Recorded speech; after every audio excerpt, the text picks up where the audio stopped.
Ahora esta noche quiero que vayan conmigo al capítulo 22 del libro de Lucas. El capítulo 23, perdónenme. El capítulo 23 del libro de Lucas. Y empezaremos en el verso 39. Y uno de los malhechores que estaba crucificado lo injuriaba diciendo: si tú eres el Cristo, sálvate a ti mismo y a nosotros. Pero respondiendo el otro le increpaba diciendo: ¿no temes tú a Dios estando en la misma condenación? Nosotros a la verdad con justicia padecemos porque recibimos la debida recompensa de nuestros hechos, pero este hombre no ha hecho nada malo. Y dijo a Jesús: Señor, acuérdate de mí cuando vengas en tu reino. Y Jesús le dijo: de cierto te digo que hoy estarás conmigo en el paraíso. Y aquí está la historia de un hombre que se convirtió en el último momento. En este pasaje de la Escritura que acabo de leer, encontramos una descripción de la cruz de Jesucristo. Ya sabes, casi todos los días me encuentro con personas que me hacen la misma pregunta: ¿hay alguna esperanza para mí? Alcohólicos, drogadictos, prostitutas. Bueno, quiero contarle la historia que leí de la Biblia, de un hombre que merecía la muerte, el juicio y el infierno. Y en ese último momento se arrepintió de sus pecados y fue salvado. Es la única historia de arrepentimiento instantáneo que encuentro en toda la Biblia. Y ahora es algo muy interesante para mí. El único en toda la Biblia, y esto indica que es posible salvarse en el último momento, pero no es probable. Es mejor que vengas a Cristo mientras puedas, porque es posible que nunca tengas muchas oportunidades. Este hombre tuvo una oportunidad y la aprovechó en ese momento. Ahora aquí está la imagen de la cruz de Cristo. No creo que nadie pueda leer la historia de la crucifixión de Jesucristo y no conmoverse un poco en esa historia. Porque la crucifixión fue la forma de ejecución más cruel y más terrible que puedas encontrar.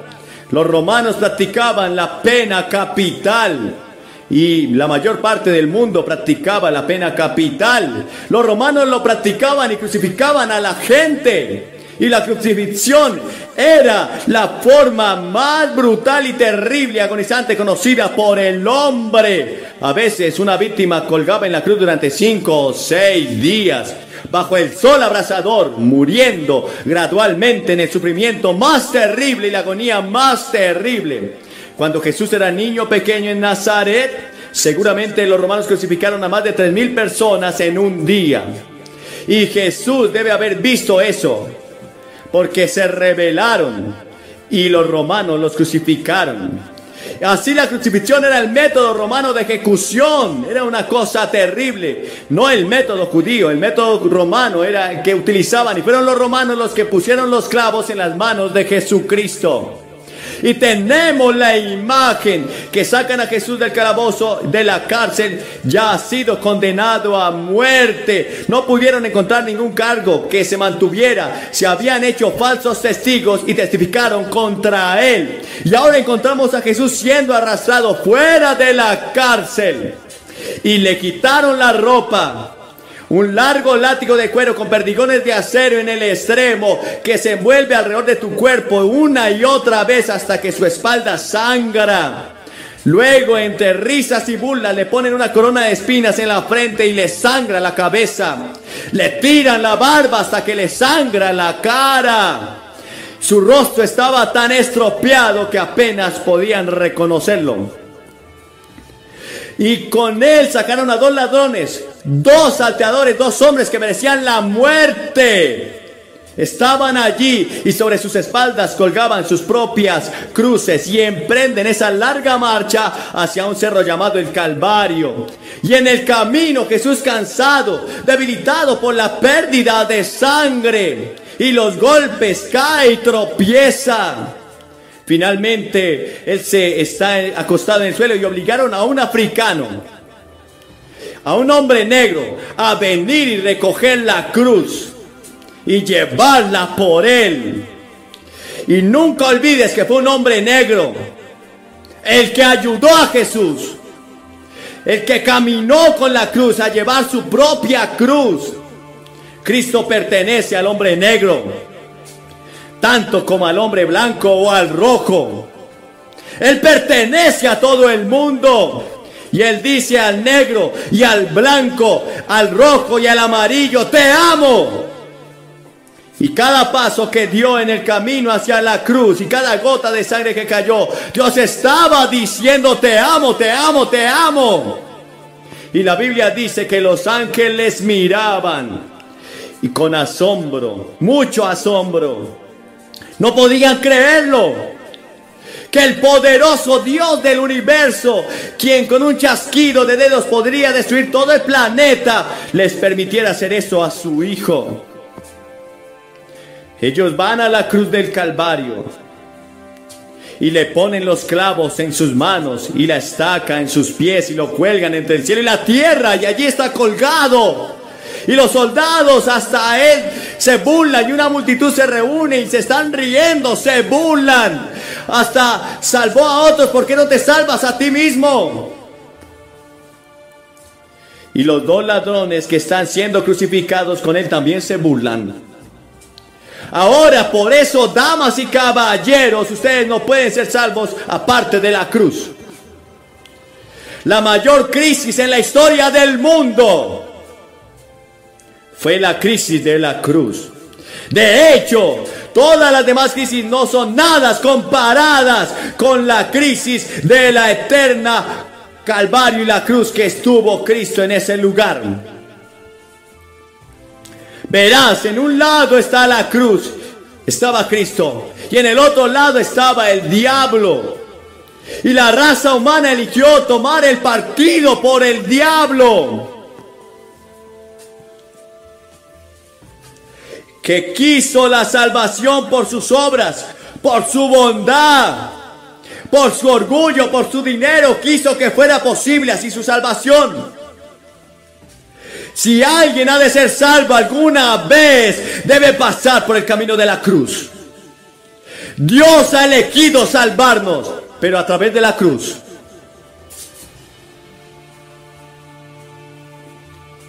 Por eso la Biblia dice: por gracia sois salvos por medio de la fe, y esto no es de vosotros, pues es un don de Dios, no por obras, para que nadie se gloríe. Y nos quitó todo el orgullo cuando miramos la cruz. Porque verás, Pablo dijo que la proclamación de la cruz es locura, es ridículo para aquellos que están pereciendo. Es un reproche a su propia sabiduría, es una reprimenda a su intelecto, es un reproche a todo lo que puedes ofrecerle a Dios para agradarle. Tienes que humillarte, inclinarte y arrepentirte de tus pecados y venir por la fe y decir: Señor, en la cruz de Cristo me glorío, solo me aferro a la cruz. Estos dos ladrones estaban allí y estaban riendo y burlándose, pero uno de ellos se detiene de repente. Una mirada extraña aparece en su rostro y mira a Jesús. Lo ve morir como Señor de señores y Rey de reyes, y ve algo en la forma que está muriendo. El hecho es que Él no está respondiendo al hecho de lo que está pasando. Dice: perdónalos, porque no saben lo que haces. Piensa un momento cómo esta oración hace Jesús.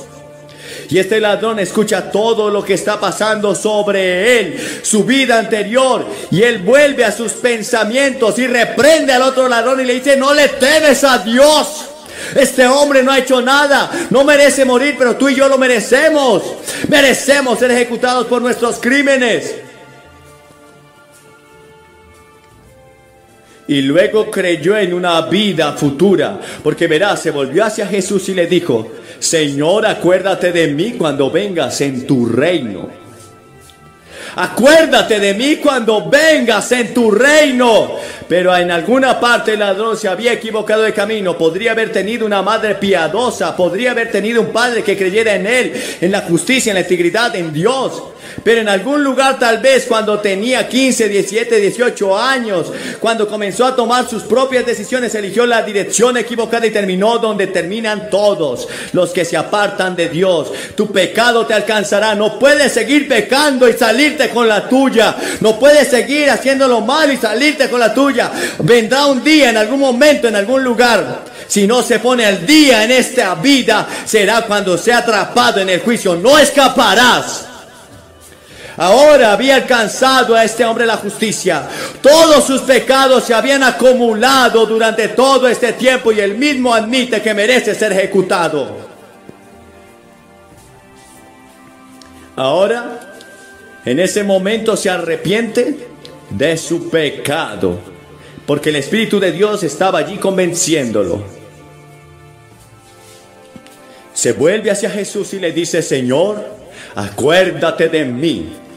Reconoció su culpa. No trató de contenerlo, no trató de encubrir. Simplemente reconoció que estaba equivocado.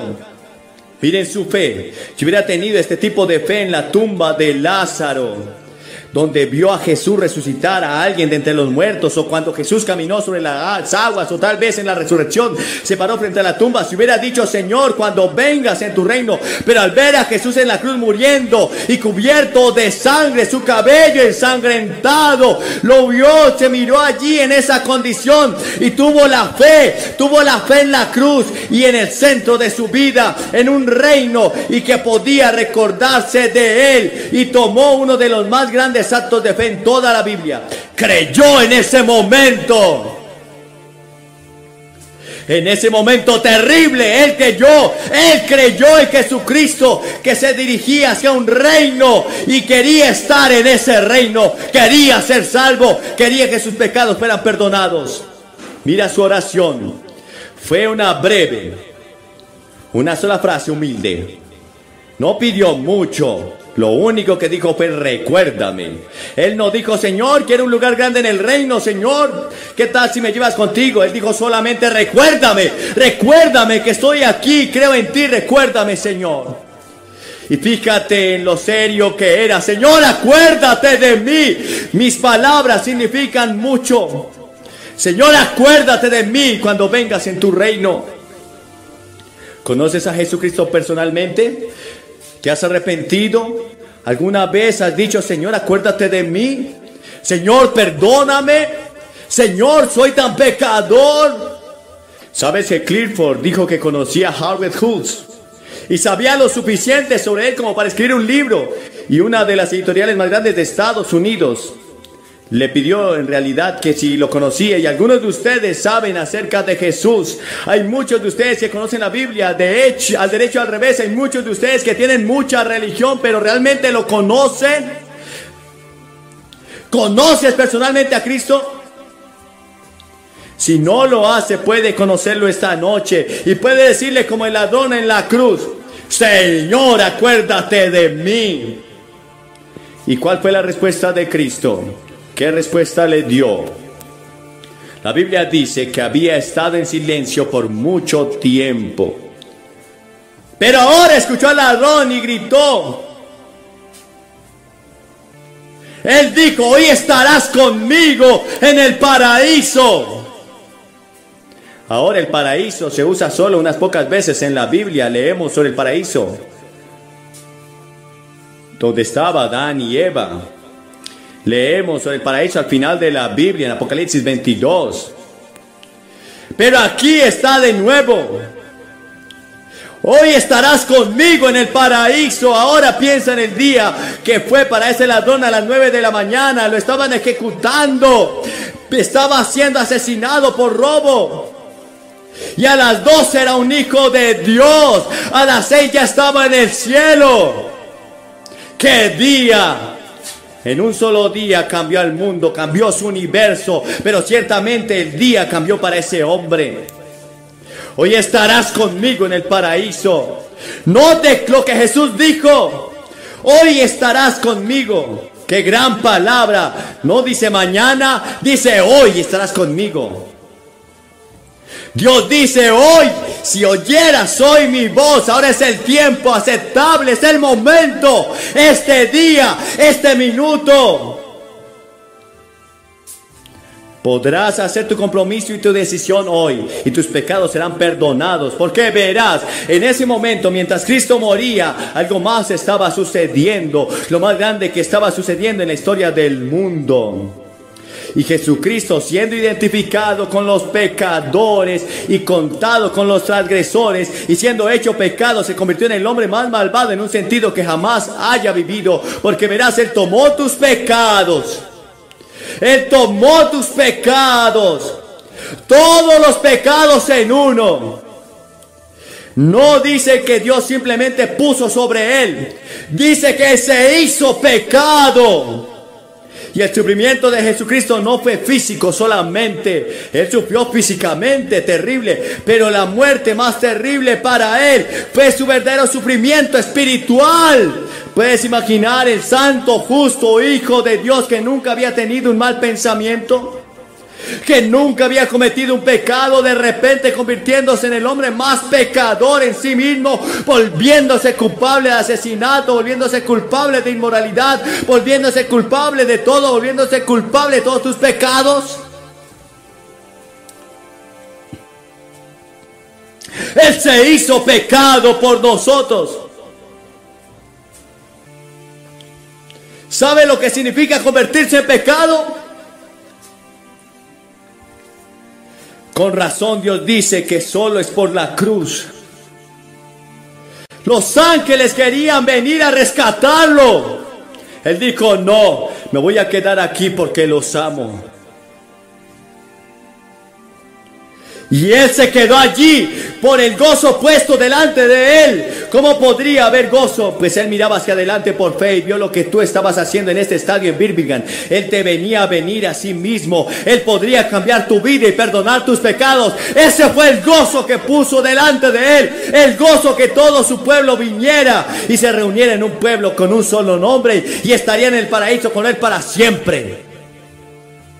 Y qué cosa tan gloriosa fue que la primera persona en entrar en el paraíso, me imagino que los ángeles estaban mirando, ¿a quién va a traer? ¿Quién será el primer ser humano que entrará en el paraíso? Y el Señor Jesús miró. Apuesto que será Abraham, decían unos, probablemente será Daniel, decían otros.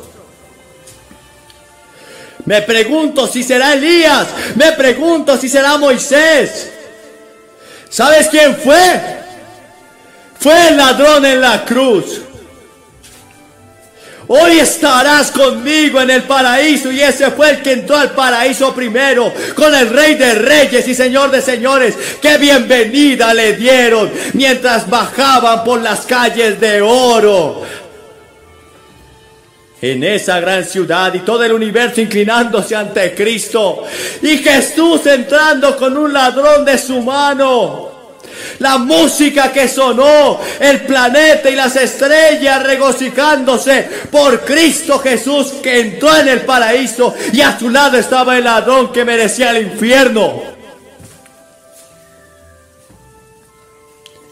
Bueno, quiero decirles que Jesucristo contestaría la oración de ese ladrón, y Jesucristo contestará tu oración en este momento.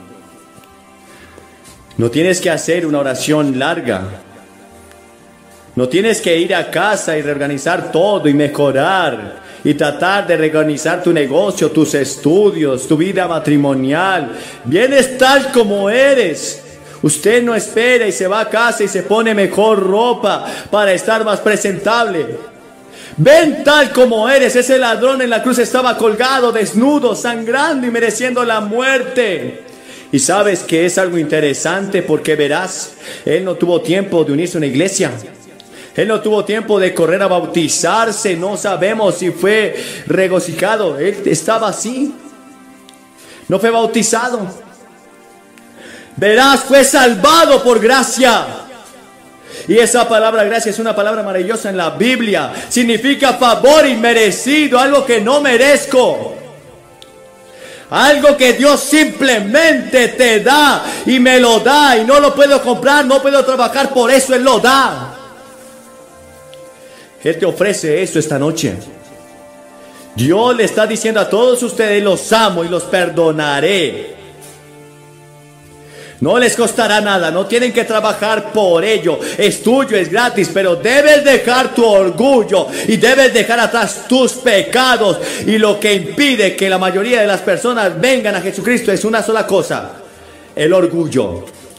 El orgullo. Y debes renunciar a tu orgullo. Tienes que venir y decir: Señor, no tengo nada que traer. Puede ser un hombre rico, puede ser un hombre poderoso, puede ser un gran estudiante, puede ser una muchacha hermosa, pero Señor, no se trata de lo que yo pueda hacer. No tengo nada que ofrecer excepto mis pecados, pero vengo tal como soy, oh Cordero de Dios, vengo a ti. Eso es todo lo que se necesita. Una oración sincera: Señor, ten piedad de mí, soy un pecador. Y Él escuchó esa oración de ese ladrón, y Él escuchará la oración esta noche. La salvación es por gracia. No puedes hacer nada para comprarlo. Es así de rápido y serás transformado en un momento de pecador a santo. Sí. Vas por un camino a través del Nuevo Testamento, y así pasó con la mujer de Samaria. Al mediodía ella era una pecadora hablando con Jesús, llena de inmoralidad, antes que llegara la noche, y ella era una evangelista en unas pocas horas. Cuando se encontró con Cristo, las 3,000 personas en Pentecostés se convirtieron en un momento. El apóstol Pablo, que iba de camino a Damasco, se convirtió en ese día cuando se encontró con Jesucristo en el camino. El carcelero de Filipo se convirtió a Cristo así de rápido. Es en un chasquido, en un momento, fue rápido. Cuando pienso en los presos que iban a escapar, el noble etíope se convirtió a Cristo así de rápido. Es así, en un instante, en un chasquido, el ladrón de la cruz se convirtió, transformó y cambió su vida. Ahora bien, eso no significa que te vuelvas inmediatamente perfecto. Sigues siendo la misma persona, vas a volver a la misma rutina, a la misma dirección, a la misma multitud, pero significa que tu corazón ha cambiado y tu interior ha sido cambiado y estás comenzando una nueva vida en una nueva dirección, y se llama la conversión. Y empiezas por el arrepentimiento. El arrepentimiento significa que reconoces que has pecado. Dice: Señor, soy un pecador, he quebrantado tu ley. Sé que soy y estoy dispuesto a cambiar toda mi vida y toda la dirección de mi vida. Quiero que entres como mi Señor y mi Salvador en mi corazón. Jesús ofrece la salvación gratis. Se la ofrece a usted esta noche. A usted, para que la reciba. A cada uno de ustedes. Solo soy un mensajero. Soy un mensajero de Dios esta noche para ti, diciéndote: arrepiéntete y Dios te perdonará porque te ama. Puede suceder ahora mismo. En este momento, si pones tu fe y tu confianza en Él. Y como dije hace un momento, es la única historia en la Biblia de una conversión en el lecho de muerte. Es la única historia, no lo pospongas. Solo un hombre en toda la Biblia. Y fue dado, y creo que para que nunca nos desesperemos, pero nunca nos presumamos. Ven a Cristo ahora. Esta es la hora, este es el momento. No viniste a este estadio por accidente, viniste porque en la providencia del Señor estaban echados. Pero muchos de los sacerdotes y levitas y jefes de las casas paternas, que eran viejos y ancianos, que habían conocido la primer casa, el primer templo, cuando los cimientos de esta casa eran puestos delante de sus ojos, lloraron a gran voz. Pero muchos otros gritaban de alegría, de modo que el pueblo no podía discernir el ruido del grito de alegría y el ruido del llanto del pueblo, porque el pueblo gritaba con gran gritar y el ruido se escuchó a lo lejos. En este pasaje se ve una brecha generacional mucho antes de que Jesucristo naciera. Hace siglos, porque se encuentra en este pasaje: los ancianos están llorando y los jóvenes gritan con gran júbilo y entusiasmo. Lo que está pasando: Jerusalén había sido destruida, El templo había sido destruido. El templo era una de las 7 maravillas del mundo. Había sido construido por Salomón, pero había sido destruido. Y ahora, bajo esta burbuja, estaba siendo reconstruido. Se estaban poniendo los cimientos. Pero los ancianos que estaban allí de pie recuerdan el antiguo. Recordaron el templo esplendoroso. Recordaron el oro y la plata y los diamantes. Recordaron la gloria del templo de Salomón y luego lo que estaban viendo en este nuevo templo que estaban construyendo, y no podían creer lo que veían, porque no era tan bueno y no estaba tan lleno de esplendor como el templo antiguo. Y entonces lloraron por el templo, lloraron por el pasado y lo que nunca volverían a ver. Su memoria les devolvió el esplendor del templo. Pero ahora están construyendo algo que es inferior, algo que es menor. Pero los jóvenes nunca vieron el templo de Salomón. Nunca recordaron el esplendor. Estaban llenos de alegría y entusiasmo por el nuevo templo, donde van a adorar a Dios y sería el centro de su fe. ¿Sabes? Elizabeth Jackson, cuyo esposo misionero fue asesinado en Bernay, escribió un pequeño tratado en el que analiza lo que los jóvenes quieren hoy. Los jóvenes siempre han estado inquietos y insatisfechos con las condiciones de parte de la sociedad. Es solo creer. ¿Qué es lo que los jóvenes realmente quieren de nosotros como una generación mayor? Les diré. Lo primero que quieren es ser amados. Jesús miró a un joven que vino a él para pedirle algunos consejos y algunas preguntas espirituales, y la escritura dice que Jesús lo miró y lo amó. Ellos necesitan amor. Usted ve que Dios le ha dado la capacidad a usted de amar y ser amado, y sin amor la vida se desmorona. Esta es la razón por la que hay tantas canciones entre los jóvenes sobre el amor. Lo que el mundo necesita es amor, dulce amor. El amor hace que el mundo... Me encanta ser amado y ver el amor. Soy la generación anterior. Incluso cantaban tanto te amo. Y todo el amor es una cosa muy esplendorosa. Tantas canciones sobre el amor, porque el amor es importante para todos. Uno de los libros populares en este momento es una historia de amor en los cines de todo el mundo, y dicen que si vas a ver es mejor que te lleves todos los pañuelos, porque llorarás. La piedra del amor. Toda la Biblia es una historia de amor. Es una historia de amor entre Dios y el hombre. Dios te ama. No puedes tomar la Biblia sin darte cuenta de que Dios te ama. Ahora tampoco puedes tomar la Biblia sin darte cuenta de que Dios odia el pecado y Dios va a juzgar el pecado. Pero no puedes tomar la Biblia sin darte cuenta de que Dios te ama. Este libro está lleno de amor y gracia y misericordia y perdón. Y cuando miro a Jesús muriendo en la cruz, veo escrito en letras de neón que todo el mundo pueda ver: Dios es amor. Dios te ama. Te ama tanto que dio a su Hijo. Y la Biblia enseña: he aquí qué amor nos había dado el Padre. Y debemos amarnos unos a otros de la misma manera. Y esta Biblia enseña que los esposos deben amar a sus esposas como Jesús amó a la iglesia.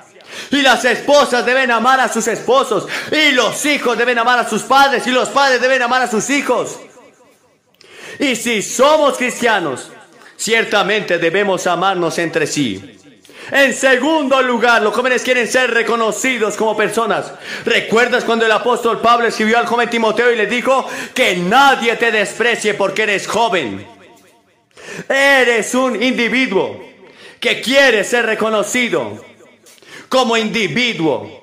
Jesús tomó a un niño pequeño y le dijo: dejen a los niños, no les prohíban venir, porque así es el reino de los cielos.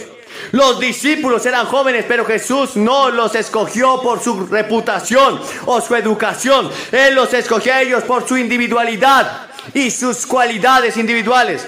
Tengo 5 hijos Y cada uno de ellos es diferente. Es increíble que mi esposa y yo pudiéramos tener 5 hijos y sean tan diferentes. Los amamos a todos por igual y ellos nos aman, pero cada uno es diferente. Ninguno de ellos es superior al otro. Cada uno tiene sus propias aptitudes y sus propios dones. La Biblia dice que Dios no hace acepción de personas. Ante sus ojos todos tienen el mismo valor, pero todos son diferentes.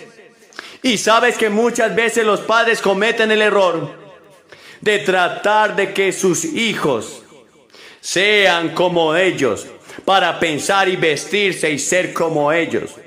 No se esfuerce demasiado para que su hijo sea como usted. Identidad, déjelos tomar su identidad, sus propias decisiones con respecto a Cristo. Influya en ellos. Sí, guíelos, sí, enséñeles. Sí, pero recuerde que son diferentes a usted. Tienen sus propias aptitudes, sus propios dones que pueden ser superiores a los suyos. Y cuando se trata de cosas espirituales, usted puede guiarlos y llevarlos a la iglesia todavía hasta cierto punto en sus vidas. Bueno, les diré que hubo muchos domingos que yo no quería ir a la iglesia, pero me dijeron que fuera y fui. Y me alegro de que me hayan dicho que fuera. Pero cuando llegué a cierta edad, y supongo que no te diré qué edad, pero era cierta edad, mis padres tomaron la sabia decisión de permitirme a mí elegir. Y llegará el momento en que tú debes elegir como adulto por Dios y Él te hará responsable. Y debes tomar tu propia decisión por Cristo. No puedes heredar tu fe. Oh, claro que puedes heredar el cristianismo, la religión, el conocimiento intelectual, la comprensión intelectual del cristianismo. Pero quiero decirte que debes tener un encuentro personal con Cristo. Debes tenerlo por tu propia cuenta y oro a Dios para que miles de ustedes lo encuentren esta noche. Y luego, en tercer lugar, encuentro que los jóvenes quieren ser que confíen en ellos. Y la Biblia dice que el padre no debe provocar a ira a su hijo. Y no hay nada más que provoque a un hijo a ira, es que su padre no confíe en él. Y cuando el padre tiene confianza en el hijo tendrá a su vez confianza en su padre. Oh sí, por supuesto, debes aconsejar, debes guiar y incluso debes disciplinar. Pero necesitas confiar en ellos y en su privacidad. En su privacidad. ¿Sabías que tengo 2 hijos que nunca les he leído una carta y 3 hijas a las que nunca les espié una sola carta? Nunca, mi esposa y yo no lo hicimos a menos que nos lo pidieran. Nunca entré a sus cuartos a buscar qué había en su habitación.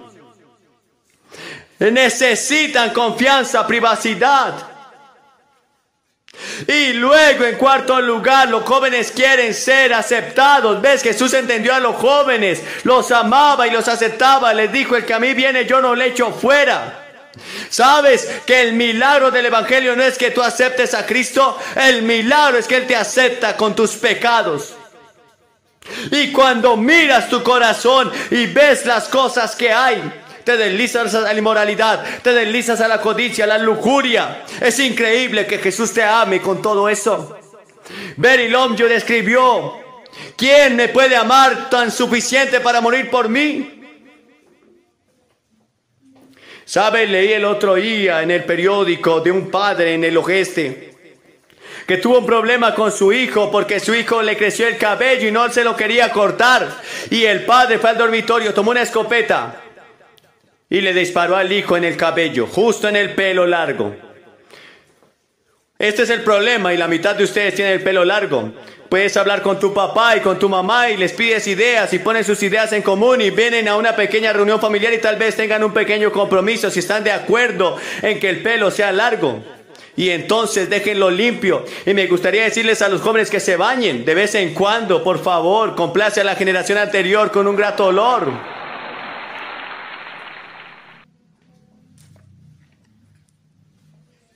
Dices que los jóvenes quieren ser aceptados, no quieren ser rechazados, no quieren ser rechazados por la familia o por la sociedad, pero muchos jóvenes se sienten rechazados, se sienten incluso rechazados por Dios, pero Dios te ama, por eso desarrollan profundos problemas psicológicos, emocionales. Dios no te rechaza, Dios te ama. Él te ama tanto que dio a su Hijo para que creas en Él y lo recibas y tengas vida eterna. ¿Sabes que una de las cosas más terribles en la vida es la prisión? Es el sentimiento de aislamiento y el rechazo. Y sabes que el infierno es el rechazo total. Eso es el infierno. El infierno es ser totalmente rechazado de todo el universo, separados unos de otros, separados de Dios. Eso es el infierno. Y luego los jóvenes quieren ser escuchados. Jesús dijo: el que tiene oídos para oír, que oiga. ¿Y cuántos jóvenes me dicen cuando les hablo y les doy un consejo a ellos? Dicen: mis padres no me escuchan. Demasiadas veces nosotros los padres somos buenos para dar consejos, pero somos cortos para escuchar, y ese es el problema. Como el médico que receta un medicamento sin antes diagnosticar el caso. Escuche a su hijo, escuche a los adolescentes, solo escuche. Los millones de jóvenes están pidiendo ayuda por dentro, pero nadie los escucha. Y esa es una de las razones que ocurren y recurren a la droga para aliviar su dolor y vivir en un mundo donde nadie los quiere escuchar. Escúchelos. Y luego los jóvenes quieren que sus padres los perdonen, y los padres quieren que los jóvenes perdonen también. Dijo una niña alguna vez: mi padre dijo que mis padres serán los últimos en el mundo en perdonarme. Cuando ella vino con su terrible problema, mi esposa me dijo que el matrimonio se compone de dos buenos perdonadores. ¿Y qué razón tiene que aprender a perdonar? Y ellos nunca van a ser un matrimonio feliz si en esta tierra no pueden perdonar. Deben perdonar, y en su matrimonio, y lo mismo en la relación entre los jóvenes y los padres. Hay que perdonar, hay que aprender a perdonar, nunca guardar rencor, nunca dejes que el sol se ponga sobre tu enojo. ¿Sabes qué sería maravilloso si fueras a casa y le dijeras a tu madre y a tu padre: lo siento, por favor, perdónenme lo que hice el otro día, por favor, perdónenme? ¿No sería algo maravilloso? En la plataforma esta noche escuché la historia del primer ministro de África en Kenia Oriental. Me contó la historia que nunca olvidaré. Dijo: cuando el señor llamado Kenyatta se convirtió en el primer ministro de Kenia en África Oriental, que el primer ministro, el día en que fue el primer ministro, había sido acusado, como todos ustedes recuerdan, de ser uno de los líderes de Mao y toda la terrible matanza y sufrimiento que sufrieron muchas personas tenían grandes resentimientos contra el señor Kenyatta, y él y su gente tenían gran resentimiento contra ellos. Y se puso en la radio y habló a la nación como primer ministro, y concluyó su discurso diciendo: te perdono, y por favor perdóneme. Qué maravilloso. Tomó una gran decisión. Te perdono. ¿Lo harías? Sería algo maravilloso si esta cuestión racial en Estados Unidos pudiéramos ser todos perdonados, mirarnos a la cara y decir: perdónenos, por favor. Seré honesto contigo, no puedo evitar lo que hicieron mis abuelos, mis ancestros, y tampoco ustedes. Pero podemos ser responsables de lo que hacemos ahora. Y la palabra más grande que necesitamos es: por favor, perdón. Y ser humildes. Pero es verdad, en cada área de nuestras vidas necesitamos perdón. Debemos perdonar a nuestros jóvenes, y los jóvenes deben perdonar a sus padres. Muchos de ustedes, padres, han hecho lo mejor que han podido, pero a estos jóvenes les parece que no aprecian ni lo que hacen, y se vuelven ingratos y hacen todo tipo de cosas para romperles el corazón. Les pido a algunos de ustedes, jóvenes, esta noche para perdonar a los padres por los errores que podrían haber cometido contra ustedes. No son perfectos, oren por ellos. Ellos llevan una pesada carga sobre sus hombros también. Necesitan sus oraciones. para que Dios los ayude. ¿Y cuántos de ustedes, jóvenes, aquí esta noche conocen a Cristo, pero tus padres no conocen a Cristo y tienes un trabajo en el hogar de vivir para Cristo? Conozco a decenas de jóvenes que son los únicos cristianos en su hogar, pero conozco una niña que era la única cristiana en su hogar hace un año, y su padre es un hombre prominente en Estados Unidos, y esta niña oró y ganó a sus hermanas para Cristo, ganó a su madre para Cristo, y finalmente unas semanas más tarde ganó a su padre para Cristo. Un niño pequeño los guiará a ustedes para ganar a su padre y a su madre a Cristo. Y sus padres nunca dejen de... ¿Te has preguntado alguna vez por qué te despiertas tan temprano? ¿Qué significa cuando te levantas a las 3 de la mañana, a las 4 o a las 5? ¿Es solo una casualidad o hay algo más detrás de estos despertares nocturnos? En este video vamos a explorar el significado espiritual de los ciclos del sueño y cómo pueden revelarnos mensajes importantes de Dios. Comencemos. Resulta que la Biblia también nos habla de los ciclos del sueño y de cómo Dios puede usarlos para comunicarse con nosotros. Veamos algunos ejemplos. En el libro de Génesis, capítulo 28, versículos 10 al 22, leemos la historia de Jacob, el hijo de Isaac, que tuvo un sueño profético mientras dormía al aire libre. En su sueño, vio una escalera que unía el cielo y la tierra, y ángeles que subían y bajaban por ella. También vio al Señor, que le prometió la tierra donde estaba acostado y una descendencia numerosa como el polvo de la tierra. Al despertar, Jacob se dio cuenta de que había estado en un lugar sagrado y le puso por nombre Betel, que significa casa de Dios. También hizo un voto de fidelidad al Señor y le ofreció una 10ª parte de todo lo que poseía.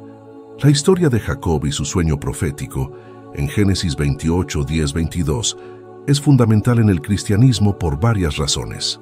Primero, muestra cómo Dios se comunica con sus hijos a través de visiones y sueños, revelando su voluntad y sus promesas. En este caso, el sueño de Jacob revela la conexión entre el cielo y la tierra, simbolizado por una escalera con ángeles ascendiendo y descendiendo.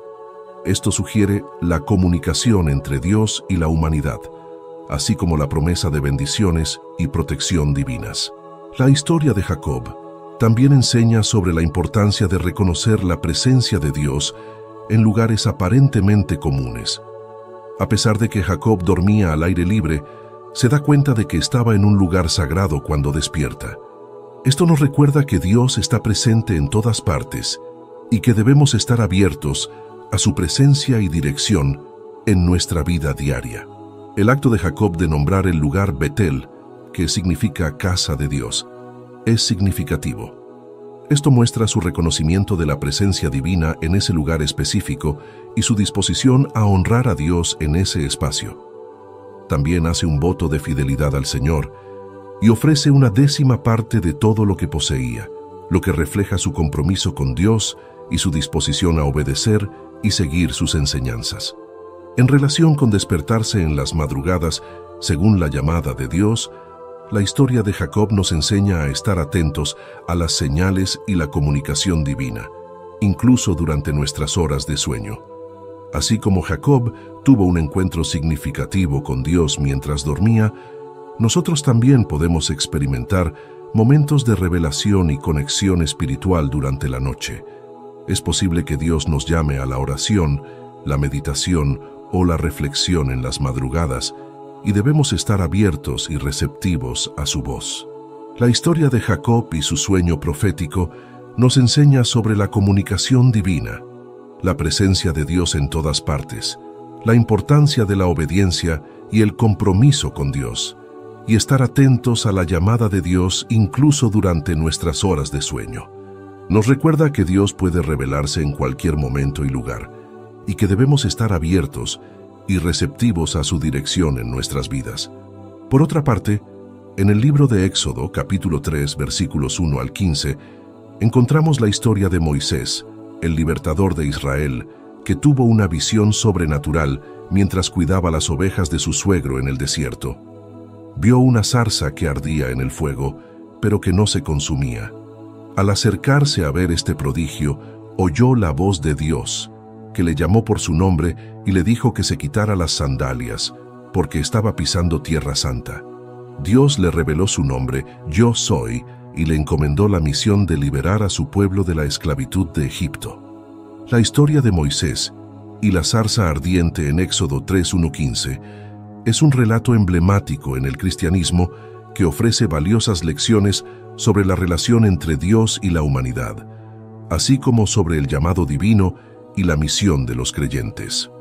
En primer lugar, esta historia ilustra cómo Dios puede revelarse de manera sobrenatural incluso en los momentos más inesperados y en entornos aparentemente ordinarios como el desierto.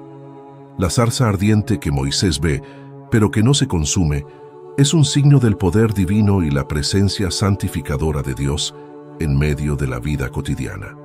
La interacción entre Moisés y Dios en esta escena también resalta la importancia de la humildad y la reverencia ante la presencia divina. Cuando Dios le ordena a Moisés que se quite las sandalias porque está pisando tierra santa, se enfatiza el respeto y la sumisión que se requieren al acercarse a Dios. Esto nos enseña a estar conscientes de la santidad de la presencia de Dios y a acercarnos a Él con humildad y reverencia. La revelación del nombre de Dios como Yo Soy es significativa, ya que subraya la eternidad, la omnipresencia y la autenticidad de Dios. Este nombre revela la naturaleza misma de Dios como el Ser Supremo, que siempre es, siempre ha sido y siempre será. Además, al confiar a Moisés la misión de liberar al pueblo de Israel de la esclavitud en Egipto, Dios demuestra su fidelidad y compromiso con su pueblo, así como su poder para cumplir sus promesas.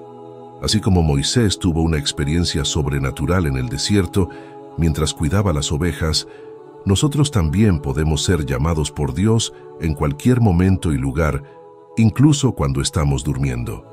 El siguiente caso lo encontramos en el libro de Daniel, capítulo 2, versículos 1-49. Leemos la historia de Daniel, el profeta de Dios, que tuvo la capacidad de interpretar el sueño del rey Nabucodonosor de Babilonia. El rey había tenido un sueño que le inquietaba, pero que no recordaba. Ordenó a todos los sabios de su reino que le dijeran el sueño y su significado bajo pena de muerte. Ninguno de ellos pudo hacerlo, excepto Daniel, que pidió tiempo al rey para orar a Dios y recibir la revelación. Dios le mostró a Daniel el sueño y su interpretación, que consistía en una gran estatua hecha de diferentes metales que representaba los imperios que dominarían el mundo, hasta la llegada del reino de Dios, que sería eterno. Daniel le contó al rey el sueño y su significado, y el rey quedó asombrado y reconoció que el Dios de Daniel era el Dios verdadero. El sueño de Nabucodonosor se relaciona con la vida en el cristianismo de varias maneras. Para empezar, nos muestra que Dios es el único que conoce el futuro y lo revela a sus siervos, los profetas. Daniel pudo interpretar el sueño del rey porque Dios se lo mostró, no por su propia sabiduría o habilidad. Esto nos enseña a confiar en Dios y en su palabra, y a buscar su dirección y revelación en nuestra vida. De igual manera, el sueño de Nabucodonosor fue una forma de comunicación de Dios con el rey, que le reveló su plan y su propósito para la historia. Dios también puede comunicarse con nosotros a través de sueños, visiones, impresiones o de otras maneras, y nos puede revelar su voluntad y su dirección para nuestra vida. Por eso, debemos estar atentos y receptivos a su voz, y no ignorar ni despreciar sus mensajes.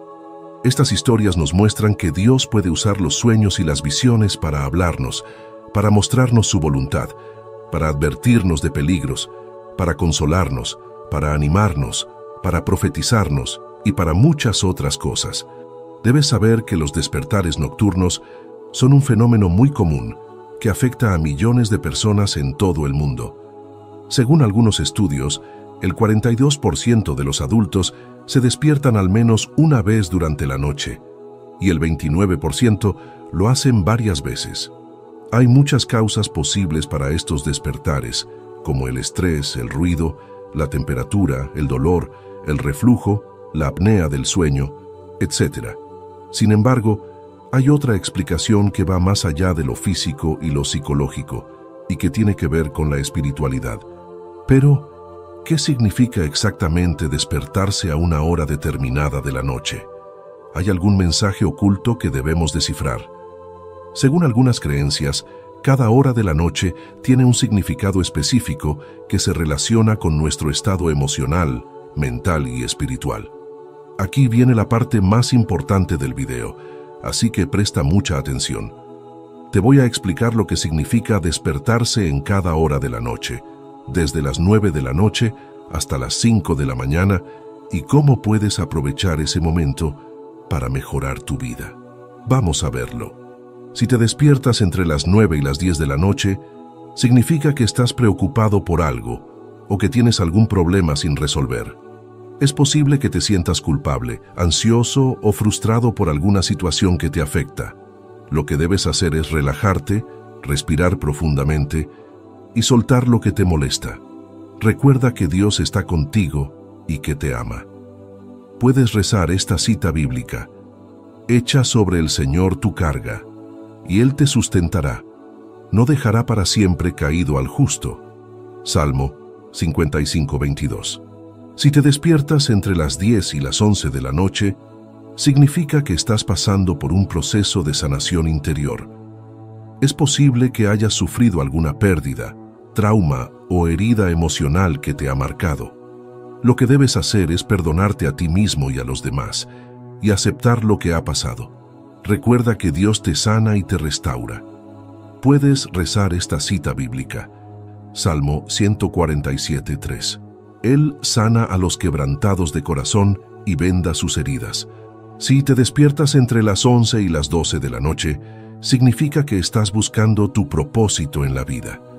Es posible que te sientas confundido, insatisfecho o vacío por dentro. Lo que debes hacer es reflexionar sobre tus dones, talentos y pasiones, y cómo puedes usarlos para servir a Dios y a los demás. Recuerda que Dios te ha creado con un plan y un destino.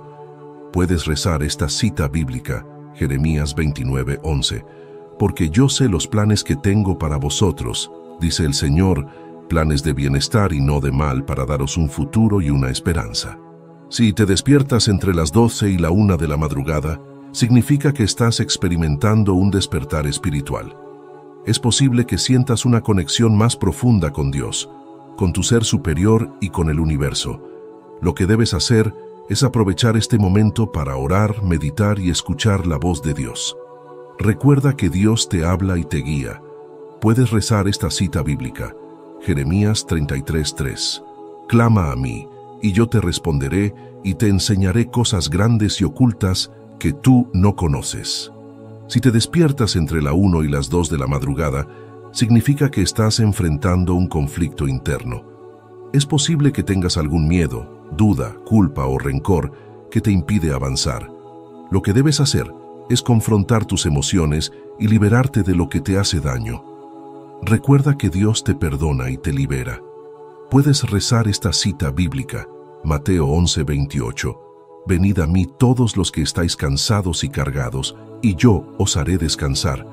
Esta cita también expresa la idea de confiar en Dios y dejar que Él nos alivie de nuestras preocupaciones y problemas. Dios nos invita a acercarnos a Él con humildad y fe, y nos promete darle reposo a nuestra alma. Si te despiertas entre las 2 y las 3 de la madrugada, significa que estás liberando energía negativa y toxinas de tu cuerpo. Es posible que hayas comido algo que te ha caído mal, que hayas bebido alcohol o que hayas estado expuesto a algún contaminante.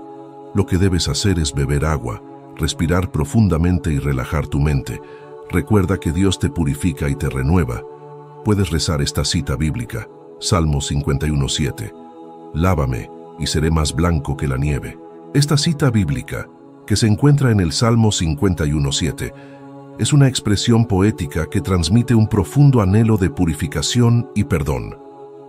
En este versículo, el salmista clama a Dios pidiendo ser limpiado y purificado de sus pecados, utilizando la metáfora de ser lavado. Al referirse a ser más blanco que la nieve, el salmista enfatiza el deseo de ser completamente purificado, hasta el punto de ser impecable y completamente libre de mancha espiritual. Si te despiertas entre las 3 y las 4 de la madrugada, significa que estás recibiendo una guía divina y una protección angelical. Es posible que tengas algún problema, desafío o decisión que te preocupe y que necesites ayuda. Lo que debes hacer es pedirle a Dios y a los ángeles que te iluminen y te acompañen. Recuerda que Dios te escucha y te responde. Puedes rezar esta cita bíblica. Isaías 41:10. No temas, porque yo estoy contigo. No desmayes, porque yo soy tu Dios que te esfuerzo. Siempre te ayudaré, siempre te sustentaré con la diestra de mi justicia. Si te despiertas entre las 4 y las 5 de la madrugada, significa que estás preparándote para un nuevo día y una nueva oportunidad. Es posible que sientas una motivación, una inspiración o una intuición que te impulse a actuar. Lo que debes hacer es agradecerle a Dios por el regalo de la vida y planificar tus metas y proyectos para el día. Recuerda que Dios te bendice y te prospera. Puedes rezar esta cita bíblica, Salmo 143:8. Por la mañana hazme saber de tu gran amor, porque en ti he puesto mi confianza. Señálame el camino que debo seguir, porque a ti elevo mi alma. Siéntete libre de regresar a ver esta parte del video cada vez que necesites saber el significado espiritual detrás de cada una de las horas en las que te despiertas. Ahora que ya sabemos que Dios puede hablarnos a través de los sueños y las visiones, ¿qué podemos hacer para aprovechar al máximo estos despertares nocturnos? Aquí te damos algunos consejos espirituales que te ayudarán a escuchar la voz de Dios y a crecer en tu relación con Él. Lo primero que debes hacer cuando te despiertas en la noche es orar. Aprovecha ese momento de silencio y tranquilidad para hablar con Dios, agradecerle por su amor y su cuidado, pedirle perdón por tus pecados, interceder por tus necesidades y las de otros, y alabarle por sus obras y sus promesas. La oración es la forma más directa y poderosa de comunicarnos con Dios, y Él siempre está dispuesto a escucharnos y a responder. La Biblia nos dice en 1 Tesalonicenses 5:17 que oremos sin cesar, y en Filipenses 4:6 que no nos angustiemos por nada, sino que en todo, con oración y ruego, presentemos nuestras peticiones a Dios. Lo segundo que debes hacer cuando te despiertas en la noche es meditar en la palabra de Dios. La palabra de Dios es la fuente de verdad, de sabiduría, de consuelo, de esperanza, de corrección y de instrucción. Es el alimento espiritual que necesitamos para fortalecer nuestra fe y nuestra obediencia. La palabra de Dios también es la espada del Espíritu que nos ayuda a combatir las mentiras y las tentaciones del enemigo. La Biblia nos dice en Josué 1:8 que meditemos en la palabra de Dios de día y de noche, y en Salmos 119:105 que la palabra de Dios es una lámpara a nuestros pies y una luz a nuestro camino. Lo tercero que debes hacer cuando te despiertas en la noche es escuchar la voz de Dios. Dios puede hablarnos de muchas maneras, a través de los sueños, las visiones, las impresiones, los pensamientos, las emociones, las circunstancias, las personas, la naturaleza y otras formas que solo Él conoce. Lo importante es que estemos atentos y receptivos a su voz, que la reconozcamos y que la obedezcamos. La Biblia nos dice en Juan 10:27 que las ovejas de Jesús oyen su voz, y Él las conoce, y ellas le siguen. Estos son algunos de los consejos espirituales que te pueden ayudar a aprovechar los despertares nocturnos para conectarte con Dios. Pero también hay algunas recomendaciones prácticas que te pueden ayudar a mejorar la calidad de tu sueño y a evitar los trastornos del sueño. Aquí te las compartimos. Primero, mantén un horario regular de sueño. Trata de acostarte y levantarte a la misma hora todos los días, incluso los fines de semana. Esto te ayudará a sincronizar tu reloj biológico y a dormir mejor. Segundo, evita las comidas pesadas, el alcohol, la cafeína y la nicotina antes de dormir. Estas sustancias pueden alterar tu digestión, tu presión arterial, tu ritmo cardíaco y tu sistema nervioso, lo que puede dificultar tu sueño o interrumpirlo. Tercero, Crea un ambiente propicio para el sueño. Asegúrate de que tu habitación esté oscura, silenciosa, fresca y cómoda. Usa cortinas, persianas, tapones para los oídos, ventiladores, aire acondicionado, colchones, almohadas y sábanas adecuadas para tu gusto y tu necesidad. Cuarto, evita el uso de dispositivos electrónicos antes de dormir. La luz azul que emiten las pantallas de los teléfonos, las tabletas, las computadoras y los televisores puede inhibir la producción de melatonina, la hormona que regula el sueño. Además, el contenido que consumes puede estimular tu cerebro, tu emoción o tu ansiedad, lo que puede afectar tu sueño. Quinto, haz ejercicio físico regularmente. El ejercicio físico te ayuda a mejorar tu salud, tu estado de ánimo, tu autoestima y tu energía. También te ayuda a relajar tus músculos, a liberar el estrés y a dormir más profundamente. Lo ideal es que hagas ejercicio por la mañana o por la tarde, pero no muy cerca de la hora de dormir, ya que puede activarte demasiado. Estas son algunas de las recomendaciones prácticas que te pueden ayudar a mejorar la calidad de tu sueño y a evitar los despertares nocturnos. Recuerda que el sueño es una necesidad básica del ser humano y que tiene un impacto directo en tu salud física, mental y espiritual. Por eso, cuida tu sueño y aprovecha los momentos en los que Dios te habla a través de él. Por otra parte, quizás alguna vez te has hecho alguna de las siguientes preguntas. ¿Qué dice la Biblia sobre el sueño y el despertar? ¿Qué podemos aprender de los ejemplos de Jesús y de otros personajes bíblicos? ¿Qué consejos nos da Dios para dormir bien y despertar con alegría? Vamos a verlo.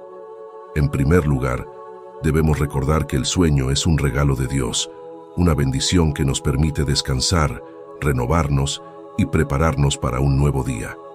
El salmista dice: «En paz me acuesto y me duermo, porque solo tú, Señor, me haces vivir confiado». Salmo 4:8. Dios nos cuida mientras dormimos y nos protege de todo mal. El salmista también dice: «No te dará sueño al que te cuida. El que cuida de Israel no se dormirá, ni se quedará dormido». Salmo 121:3-4. Dios nunca duerme. Él está siempre atento a nuestras necesidades y oraciones. En segundo lugar, debemos reconocer que el despertar es una oportunidad de agradecer a Dios por su bondad, su misericordia y su fidelidad. Cada mañana es una nueva muestra de su amor y de su gracia. El profeta Jeremías dice: «Por la bondad del Señor no hemos sido consumidos, porque nunca decaen sus misericordias. Nuevas son cada mañana, grande es tu fidelidad». Lamentaciones 3:22-23. Dios nos da un nuevo día para alabarle, servirle y glorificarle. El salmista dice: «Este es el día que hizo el Señor. Nos gozaremos y alegraremos en él». Salmo 118:24. En tercer lugar, debemos seguir el ejemplo de Jesús y de otros personajes bíblicos que se levantaban temprano para orar y buscar la voluntad de Dios. Jesús solía madrugar para apartarse a un lugar solitario y orar. Marcos dice: «Muy de mañana, cuando todavía estaba oscuro, Jesús se levantó, salió de la casa y se fue a un lugar solitario, donde se puso a orar». Marcos 1:35. Jesús sabía que necesitaba estar en comunión con el Padre, escuchar su voz y recibir su dirección. Otros personajes bíblicos que se levantaban temprano para orar eran Abraham, Moisés, David, Daniel, etc. Ellos entendían que el despertar era un momento especial para conectarse con Dios y recibir su bendición. En cuarto lugar, debemos aplicar los consejos que nos da Dios para dormir bien y despertar con alegría. Algunos de estos consejos son: primero, confía en Dios y entrégale tus preocupaciones. La Biblia dice: «Echa sobre el Señor tu carga, y Él te sostendrá. No dejará para siempre caído al justo». Salmo 55:22. No dejes que el estrés, la ansiedad, el miedo o la culpa te quiten el sueño. Dios te ama y quiere que le confíes tus problemas. Él te dará paz y solución. Segundo, perdona y pide perdón. La Biblia dice: No se ponga el sol sobre vuestro enojo. Efesios 4:26. No te acuestes con rencor, amargura, odio o resentimiento. Perdona a los que te han ofendido y pide perdón a los que has ofendido. Así podrás dormir con la conciencia tranquila y el corazón limpio. Tercero, evita los excesos y los vicios. La Biblia dice: no os embriaguéis con vino en lo cual hay disolución, antes bien sed llenos del Espíritu. Efesios 5:18. No abuses del alcohol, el tabaco, la comida, el café, el chocolate o cualquier otra sustancia que pueda alterar tu sueño. Sé moderado y cuida tu cuerpo, que es templo del Espíritu Santo. Cuarto, respeta el ritmo natural del sueño. La Biblia dice: todo tiene su tiempo, y todo lo que se quiere debajo del cielo tiene su hora. Eclesiastés 3:1. No te acuestes demasiado tarde, ni te levantes demasiado temprano. Respeta el ciclo de luz y oscuridad que Dios ha establecido para regular nuestro sueño. Procura dormir entre 7 y 8 horas cada noche, y si puedes, haz una siesta breve durante el día. Pero sin duda el consejo más importante que te puedo dar es este: acepta a Jesús como tu Señor y Salvador. Él es el único que puede darte el verdadero descanso, el verdadero sueño y el verdadero despertar. Jesús dijo: venid a mí todos los que estáis trabajados y cargados, y yo os haré descansar. Jesús te invita a que vayas a Él, a que le entregues tu vida, tus pecados, tus cargas, tus problemas, tus sueños, tus planes, tus metas, todo. Él te promete que te dará descanso, paz, gozo, esperanza, amor, perdón, salvación, vida eterna. ¿Qué tienes que hacer para recibir este regalo? Solo tienes que creer en Él, confesarlo con tu boca y recibirlo en tu corazón. Ten presente que eres hijo de Dios, y Él te va a cuidar, te va a guiar y te va a bendecir. Te animo a que leas la Biblia, que ores, que busques una iglesia donde congregarte y que compartas tu fe con otros. Y recuerda, cada mañana, cuando te despiertes, dale gracias a Dios por su amor y por su gracia. Él tiene un plan maravilloso para tu vida. Espero que te haya gustado este video y que te haya sido de utilidad. Si quieres, puedes compartir este video con otras personas para que ellos también sepan el significado de sus despertares nocturnos y sean edificados en la fe en Cristo. Recuerda que en el canal encontrarás más contenido interesante que te permitirá fortalecer tu fe en Dios. También puedes dejarme un comentario, contarme tu experiencia, hacerme una pregunta o sugerirme un tema para el próximo video. Me encantará leerte y responderte. Muchas gracias por tu atención y hasta la próxima. Que Dios te bendiga y te proteja siempre. Amén. Ahora quiero que abran conmigo, por favor, el capítulo 18 del Evangelio de Juan, versículos 37 y 38. Solo una frase o dos. Quiero hablar hoy sobre el tema: la brecha de la credibilidad. Hoy escuchamos mucho sobre la brecha de la credibilidad, y aquí hay un pasaje muy interesante en un encuentro que tuvo Jesucristo con Pilato. Jesús dijo: todo el que es de la verdad oye mi voz. Y entonces Pilato dijo, y estoy seguro que lo dijo pensativamente y con nostalgia, hizo esta pregunta: ¿cuál es la verdad? Hizo esa pregunta: ¿qué es la verdad? Y de eso se trata mucho en los debates de los estadounidenses en este momento. ¿Cuál es la verdad? De eso trata la universidad, buscando la verdad en el ámbito de la ciencia, la filosofía, la psicología y muchas otras disciplinas. ¿Cuál es la verdad? ¿Cómo tenemos la verdad y cómo la conocemos cuando la tenemos?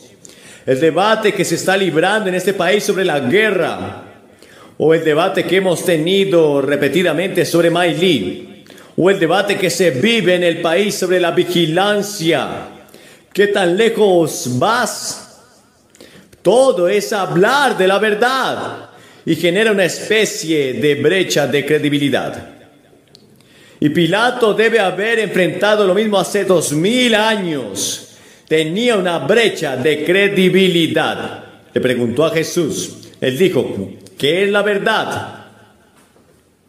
Ahora, ¿por qué una Biblia se llama Santa Biblia?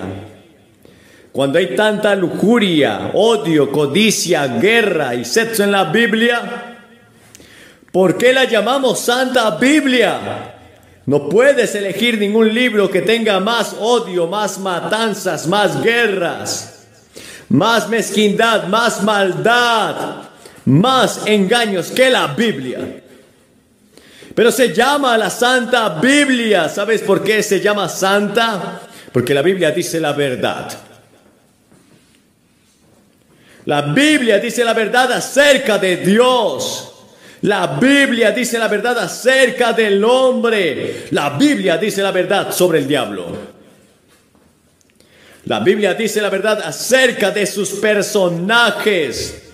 Si este libro hubiera sido escrito por hombres, no bajo la inspiración del Espíritu Santo, muchos de estos tipos que son héroes de la Biblia, nunca habrías oído hablar de sus pecados y sus fallas. Pero la Biblia dice la verdad acerca de todas estas cosas. Ahora la Biblia nos dice que el diablo fue creado por Dios. Y la primera brecha de credibilidad. Ahora, si regresas al tercer capítulo de Génesis o el segundo capítulo después de que el hombre fue creado, encuentras que Dios dijo: pongo un árbol en el jardín. El día que comas de él vas a morir. Ahora el hombre estaba en un paraíso perfecto. Nunca se había cometido ningún pecado, ni asesinato, ni lujuria, ni odio, ni contaminación. Todo era perfecto. Y Dios dijo: esto es tuyo. Nunca morirás, lo disfrutarás para siempre.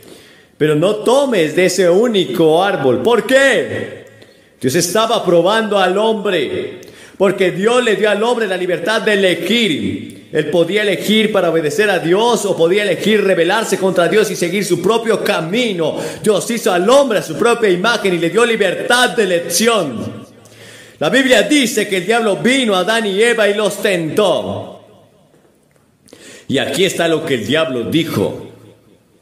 El diablo dijo: ¿sabes que Dios dice que si comes de ese árbol vas a morir? Bueno, quiero decirte algo, no vas a morir. Dios está celoso de ti. Dios sabe que cuando comas de ese árbol serás un Dios. Serás como Dios. Adelante, come de ese árbol. No tienes que obedecer a Dios. Escúchame. Y escucharon al diablo y creyeron en una mentira, en lugar de la verdad de Dios. El hombre se rebeló contra Dios y todos los problemas, todos los sufrimientos, todas las guerras de toda la historia han venido como resultado del hecho de que el hombre está en rebelión contra Dios. El diablo creó la primera brecha de credibilidad. Ahora la Biblia enseña que vendrá un tiempo cuando el anticristo se levantará. Será el diablo encarnado en un hombre. Y eso es algo en un día futuro. No sé cuándo será, pero la Biblia enseña que el anticristo va a gobernar toda la tierra. Incluso algunos creyentes profesantes van a ser engañados por el anticristo. Y habrá paz. Será un hombre de paz y traerá la paz al mundo. Pero será una paz engañosa, una paz corta y no será larga. Será la paz del diablo. La paz permanente solo vendrá cuando el Hijo de Dios venga en la persona de Jesucristo y se establezca su reino y destruya al diablo. La Biblia enseña que el diablo será arrojado al lago de fuego y azufre. Y ya no más serás atormentado por el diablo. Yo diría: Señor, date prisa, porque el diablo está causando muchos problemas. Ahora la Biblia enseña que el hombre cree en la mentira antes que en la verdad. Y la Biblia dice que cambiamos la verdad de Dios por la mentira del diablo. Sobre el sexo, por ejemplo. Los jóvenes piensan que pueden seguir adelante y vivir en una sociedad permisiva y salirse con la suya. Crear su propio error y crean sus propios problemas y traen tanto daño a su conciencia y a su mente, pero también a su cuerpo. Las enfermedades venéreas ahora en esta ciudad y en este país Infectan de cada 5 jóvenes a 4 ahora mismo. Y causa locura y ceguera y todas las otras cosas. Pero no puedes decirles nada. No puedes decirles nada y creen que van a salir adelante.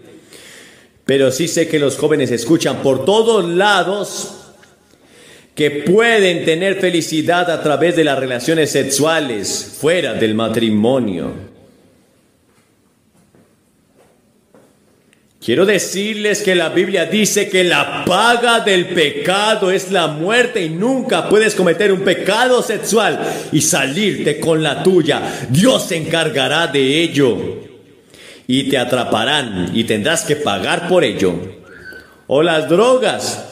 ¿Sabías que leí el otro día que en Florida las drogas han aumentado?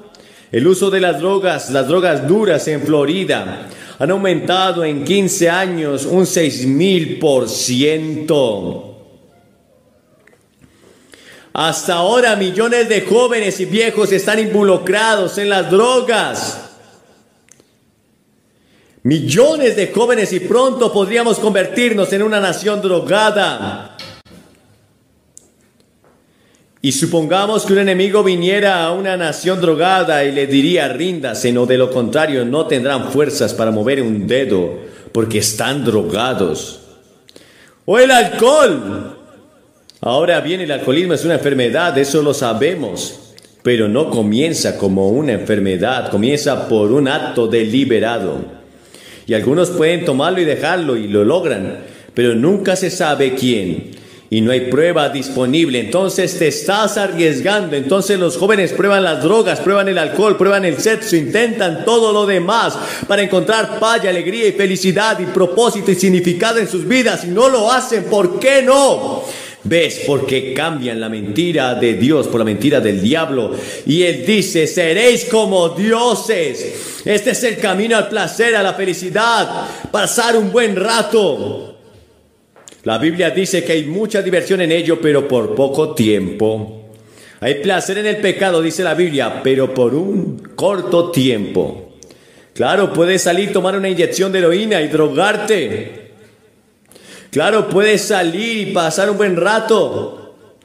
Puedes salir y tener una experiencia sexual y tener un momento de éxtasis. Claro, puedes salir y emborracharte y sentirte bien. Siéntete como si pudieras conquistar el mundo por un ratito. Pero luego viene el retroceso. La paga del pecado es la muerte. Y es una mentira del diablo para tratar de sacarnos de la base. O la hipocresía religiosa. Hay personas a las que se les ha dicho una y otra vez que, bueno, en realidad no se les ha dicho, pero se les ha dado a entender que si vas a la iglesia todo está bien. Usted puede ir a la iglesia y sentarse allí y pasar un tiempo y jugar después. O en lugar, dice el predicador, si vas a la iglesia 1 hora a la semana, eso cubrirá todo lo demás del resto de actividades de la semana. Y esa es una mentira del diablo. Porque es una conversión diaria. Leíste sobre, yo leí sobre un perro que pasó en Virginia y nadie sabe cómo ni por qué, pero siempre va los domingos a la iglesia metodista, recorre 1 milla. Así es, salió en el periódico, camina 1 milla hasta la iglesia. Y luego cuando el ministro se para a la puerta, él le da la mano a la gente y él también levanta su pata para darle la mano. Luego cuando todo termina y la última persona se va, él camina 1 milla hasta su casa. No sé si alguien le enseñó o no, pero eso es lo que está ocurriendo. Pero lamentablemente ese perro no puede ser cristiano. El ir a la iglesia no es la total respuesta. La respuesta es Jesucristo, quien dijo que es la verdad. ¿Conoces a Cristo como tu Salvador y tu Señor? Ahora Jesús dijo, conocerás la verdad y la verdad te hará libre. ¿Libre de qué? ¿Qué es la verdad? Jesús dijo, yo soy la verdad. Él es la verdad. ¿Recuerdas que dijimos que la Biblia es santa hace un momento y Jesús es la verdad? Ahora, si no aceptas a Jesucristo como Salvador, tendrás otro Mesías, porque verás, tienes que tener un Dios. No me importa quién eres, tienes que tener un Dios. Y una de las cosas más tremendas que escuché acerca del equipo de tenis que fue a China hace un tiempo fue una declaración de uno de sus hombres, y es interesante. Dijo que lo que más le impresionó de China es que la foto de Mao Zedong está en todos lados como si fuera Jesús, y que las personas viven y de allí están adorando a Mao Zedong como si fuera un Dios. Verás, tienes que tener un Dios. Si no tomas a Jesús como tu Dios, vas a tener a otro. Esa es la razón por la que muchos jóvenes van a la brujería, a Satanás, al ocultismo, al budismo, al zen, todo lo demás. Tenemos que tener algo que adorar, algo en que creer, a lo que entregarnos. ¿Por qué no hacerlo con Jesús, Jesucristo? Esto es lo que dice la Biblia acerca de Jesús. Escucha esto. ¿Alguna vez has oído algo así? ¿Algo mayor que esta escritura? ¿Quién es la imagen del Dios invisible? El primogénito de toda criatura. Porque en Él fueron creadas todas las cosas que están en los cielos y las que están en la tierra, visibles e invisibles. Sean tronos, dominios o principados o potestades. Todas las cosas fueron creadas en Él y para Él. Y Él es antes de todas las cosas y mantiene todas las cosas juntas. Porque en Él todo tiene la preeminencia, porque agradó al Padre que en Él habitase toda la plenitud. Jesucristo dijo: yo soy la verdad. Cuando la ciencia descubra el último secreto del universo, se van a encontrar con Jesús. La revista Time publicó su artículo de portada hace algunas semanas sobre los genes, el problema genético y lo que está sucediendo en la ciencia y lo cerca que están de crear vida humana. ¿Sabes? Es posible que puedan crear vida humana, pero no será un hombre. No tendrá la conciencia y no tendrá el alma, no tendrá esa parte del hecho a la imagen de Dios. Podría ser una monstruosidad, podría ser un monstruo, incluso podría ser el anticristo. No sabemos lo que va a hacer la ciencia. Jesús dijo: yo soy la suma total de toda la verdad. La verdad científica, la verdad psicológica, la verdad filosófica, la verdad religiosa, todo lo que estás buscando para traer paz y alegría y felicidad y propósito a tu vida. Jesús dijo: yo soy. Ahora esa es la lucha intelectual con la que luché y tendrán que luchar ustedes, los estudiantes. Esa fue mi lucha intelectual. No puedo probarlo, pero la Biblia continúa indicando que si acepta a Jesucristo como Salvador y Señor, y lo hace Señor de su vida, Él perdonará todos sus pecados y se convertirá en el secreto del propósito y sentido de su vida, y le dará una razón para existir y traerá alegría y paz a su corazón. Ahora Él no dijo que te quitaría los problemas. Aquí es donde tienen que los jóvenes no enredarse. Él no promete eliminar los problemas, no promete eliminar todos los complejos. Jesús promete paz, gracia, gozo en medio de todo. Él promete darle propósito a tu vida. Vi una película la semana pasada en Hollywood, en un estudio privado, va a salir pronto. La llamaron La Generación Perdida. Y mostró a todos estos jóvenes por miles manifestándose en el mundo por diversas causas, buscando alguna respuesta a los dilemas y problemas que les preocupaba la gente, la contaminación, la guerra y todo lo demás. Y luego mostraban a hombres negros, mujeres negras, todos jóvenes, todos estudiantes, hombres blancos, niñas blancas. uno tras otro, simplemente recortados el uno del otro, lo que Jesucristo había hecho en sus vidas, cómo Cristo había cambiado sus vidas. Eso contaban. Cristo puede cambiar tu vida si pones tu fe y tu confianza en Él. Él es la verdad suprema y ya sabes, Jesús dijo la verdad. Dijo la verdad sobre el amor. Él dijo, porque de tal manera amó Dios al mundo que dio a su Hijo unigénito. Dios te ama. Eric Segal escribió la historia de amor. Pero hay una historia más grande que cualquier otra historia jamás escrita. Es el amor que Dios tiene por la raza humana. La historia de amor más grande del universo. Es el amor de Dios por el hombre. Cuando éramos pecadores, Cristo murió por nosotros. Y la imagen más grande del amor es esa cruz, donde Cristo tomó tu lugar. Así es como Dios ama. Él entregó la vida de su Hijo. Y cuando Jesús clamó, Dios mío, ¿por qué me has desamparado? En ese momento terrible, Jesús sufrió las agonías del infierno y del juicio por ti. Y Jesús tomó tus pecados, tus fracasos y tus errores en esa cruz y murió en tu lugar. Esa es la historia de amor más grande del mundo. Es la historia más grande del universo del amor. Es la historia de amor más grande que los ángeles hayan visto. Es la historia de amor que cualquier planeta haya sido testigo. ¿Cómo Dios podría llamar a este planeta pequeño y amarlo tanto para dar su vida por él? Ahora Jesús dijo la verdad acerca de otra cosa. Dijo la verdad acerca de la conversión. No dejes que esa palabra te desanime, no dejes que te asuste. La Biblia enseña que si vas a llegar al cielo y tus pecados serán perdonados, tienes que convertirte. Y esa palabra convertirse significa ser cambiado.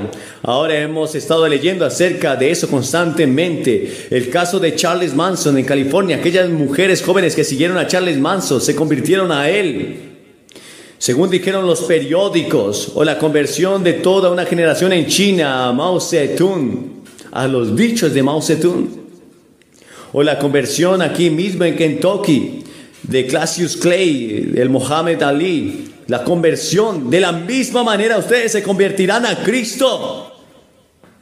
Debes convertirte no a un sistema, no a una filosofía, no a una iglesia.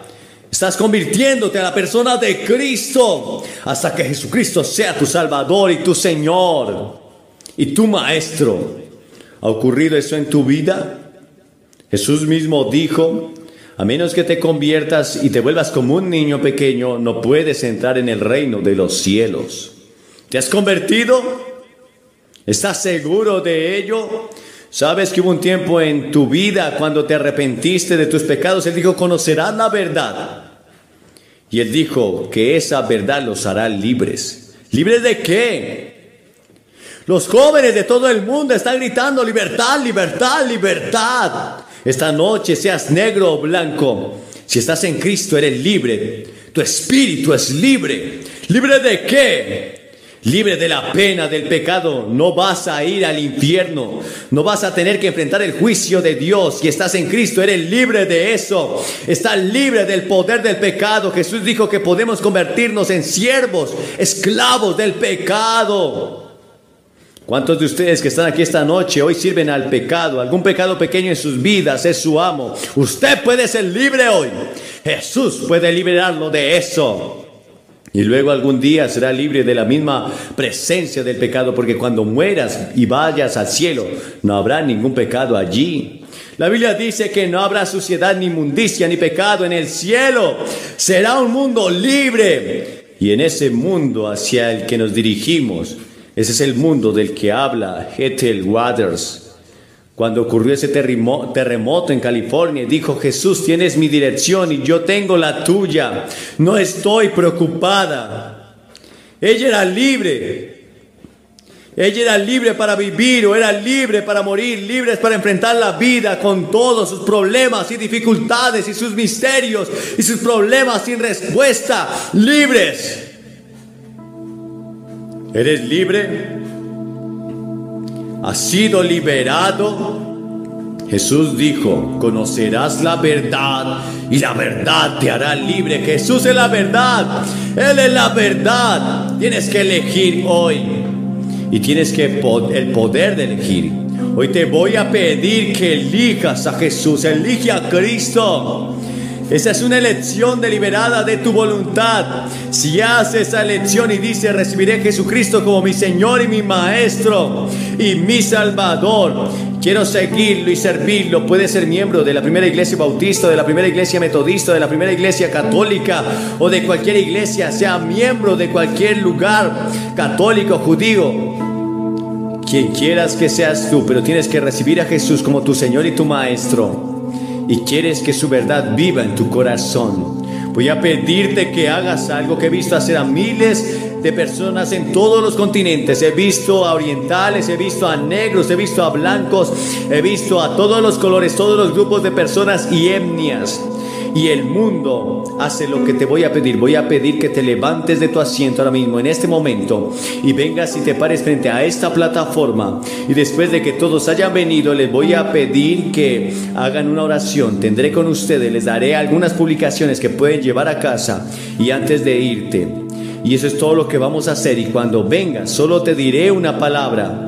Pero viniendo adelante, hay algo importante al respecto. Jesús dijo que si no estás dispuesto a tomar una posición pública, no tomará una posición pública por ti en el juicio. Voy a pedirte que te levantes y vengas. Jóvenes, padres, mujeres, quien quiera que seas, ven, levántate, sales y te paras justo al frente de esta plataforma. No importa si estás en el coro, no importa, tienes que levantarte. Voy a pedir que nuestros rostros estén inclinados. Puedes estar en el coro, puedes ser Ujier, pero quiero que seas hoy consciente que necesitas a Cristo y que tus pecados deben ser perdonados. Quiero saber que si muero voy a ir al cielo. Quiero que vengas, te levantes y corras ahora mismo, tan rápido como puedas. Si esta predicación ha tocado tu vida y hoy quieres hacer de Jesús el centro de tu vida, el amo y Señor de tu corazón, quiero que repitas esta sencilla oración. Señor Jesús, hoy reconozco que soy un pecador. Hoy reconozco que tú tomaste mi lugar en la cruz. El juicio que yo merecía lo tomaste por mí. Ahora me arrepiento de mis pecados. Te pido perdón. Te pido que me ayudes a servirte y a seguirte. Quiero recibirte en mi vida, en mi corazón, como mi Maestro, Señor y Salvador. Que me ayudes a cambiar y me ayudes a vivir finalmente para ti. Si hiciste esta sencilla oración, creemos que has nacido de nuevo. Busca una iglesia cristiana donde se predique la palabra de Dios. Dios comenzará a transformar tu vida. Abandona todo pecado y la gracia de Cristo estará contigo para siempre. De nuestros archivos, los clásicos de Billy Graham.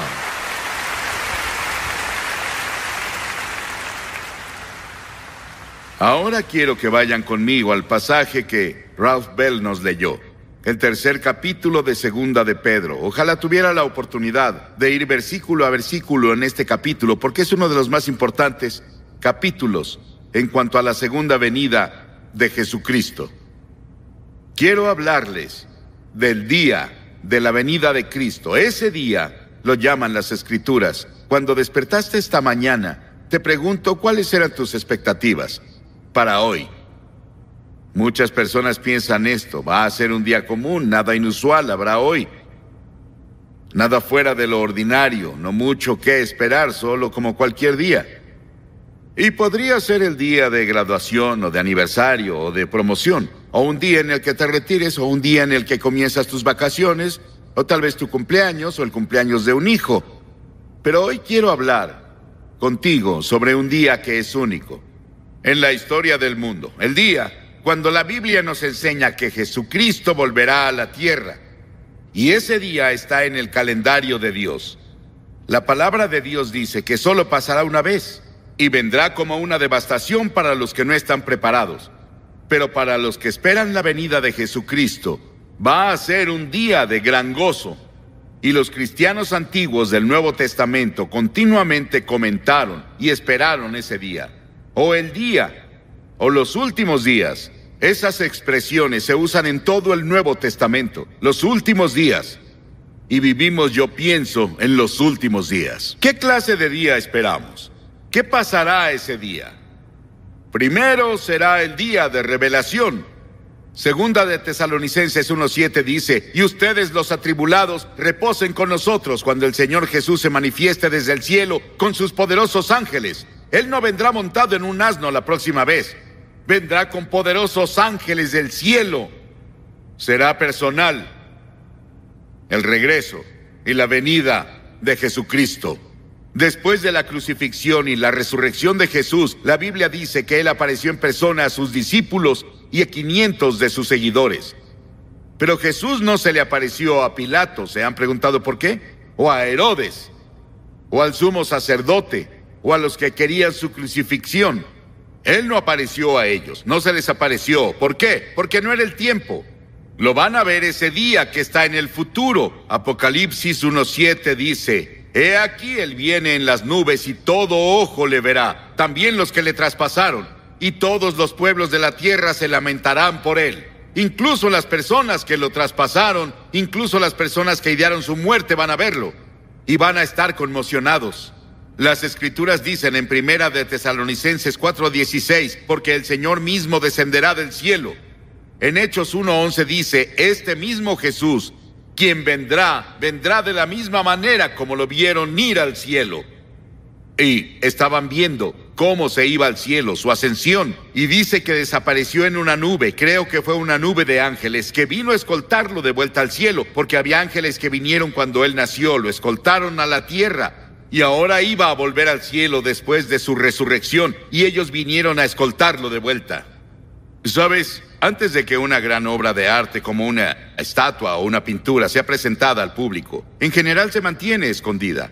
Las personas tal vez sepan que la obra se está preparando, tal vez sepan su ubicación, pero no la ven. Y cuando el día de la presentación llega, la obra de arte se cubre con una tela hasta el momento de su revelación. Las personas vienen con gran anticipación y el evento en general es precedido por una ceremonia. Y cuando se quita lo que cubre, la obra de arte es revelada a la vista para que todos la vean. Ese día, las Escrituras dicen, será la revelación del que ha estado escondido. Hoy es el día en que Cristo está escondido, no está aquí en persona, en el sentido de su carne. No se ve. Lo aman sin haberle visto, dice Pedro en Primera de Pedro 1:8. Pero ese día Él será revelado. Verás, este es un día de fe, venimos a Él por fe, pero luego estará a la vista. Vamos a verlo frente a frente. Y espero ese día cuando veré a Jesucristo y frente a frente, y pueda caer a sus pies y agradecerle por morir en la cruz por mí, y yo tenga perdón por mis pecados y vaya al cielo a pasar la eternidad con Él. En los países orientales, un hombre se presenta, en muchos países orientales presentan al hombre el día de su boda con su esposa. La primera vez que él ve a la esposa es el día de la boda. Ella está escondida bajo un velo. Y ya imagino la expectación de esos jóvenes esperando a ver qué clase de mujer eligieron sus padres para él. Para ver a su esposa por primera vez. Amamos a Cristo, pero no lo hemos visto. Está escondido detrás de un velo. Anhelamos verlo en persona. Ahora vemos por espejo oscuramente, mas lo veremos cara a cara, dicen las Escrituras. Lo veremos con sus poderosos ángeles. ¿Qué día va a ser cuando Él venga? Como trueno en el cielo, como un rugido de trueno. Y luego en segunda, será un día de condenación. Para los creyentes será un día de éxtasis y gozo, emoción y gloria. Pero para los que no lo conocen, será un día de juicio. Dios ha puesto en nosotros un fuerte deseo de ver justicia ejecutada en el mundo. Celebramos cuando los buenos ganan y los malos pierden en televisión. Aplaudimos el sistema legal cuando aplica la justicia a una persona que hizo gran daño a otros. Aplaudimos el sistema legal cuando hace algo para llevar justicia social a nuestras comunidades. Y muchas personas se rehúsan a creer que Dios un día traerá justicia a esta tierra, pero va a hacerlo. Y será bajo sus términos. A cada uno de nosotros vamos a tener que enfrentar el juicio. Dios es perfecto en amor y justicia. Dios es un Dios de amor. No te vayas y dejes que las personas piensen que Dios no es un Dios de amor. Lo que quiero que recuerdes más de toda esta cruzada es que Dios te ama. No importa quién seas, lo que eres, qué trasfondo étnico tengas, cuántos pecados hayas cometido, Dios te ama y no hay nada que puedas hacer. Dios va a continuar amándote hasta la tumba. Él te ama. Es un Dios de amor, pero también es un Dios de justicia y va a llevar a las personas de todo el mundo a un lugar de juicio y traerá justicia al mundo. En segunda de Tesalonicenses 1, 8 y 9 dice: en llama de fuego para dar retribución a los que no conocieron a Dios ni obedecen al Evangelio de nuestro Señor Jesucristo, los cuales sufrirán de eterna expulsión de la presencia del Señor y de la gloria de su poder. Piensa en eso. La traducción Revised Standard Version del versículo, una exclusión de la presencia de Dios. Verás lo que significa. Es que los que están perdidos, los que no conocen a Cristo como Señor y Salvador, y podría ser un miembro de la iglesia y todo, pero dentro de ti no estás seguro de cómo estás ante Dios, y podrías estar perdido. Todos ustedes van a echar un vistazo a Cristo en su gloria. Van a ver toda la gloria y toda la emoción y el gozo del cielo por un momento, y se llevarán ese recuerdo a la eternidad, pero no podrán disfrutarlo. Van a ser excluidos de su presencia, dicen las Escrituras. Recuerdo cuando oí eso por primera vez de un erudito griego en la Universidad de Cambridge. Recuerdo el impacto que tuvo sobre mí cuando dijo lo que significaba ese pasaje. Y comencé a pensar en echar un vistazo a Jesús y toda su gloria y todo su poder. Y yo debía ser parte de eso en el cielo, y me lo perdí. Por mi propia lujuria, o mi avaricia, o mi orgullo, o mi ego. O porque no me rendí ante Cristo en la cruz. También va a ser un día de salvación. Un día de salvación. Ahí llegamos a la glorificación. Han oído de la salvación y la santificación. Eso se llama glorificación.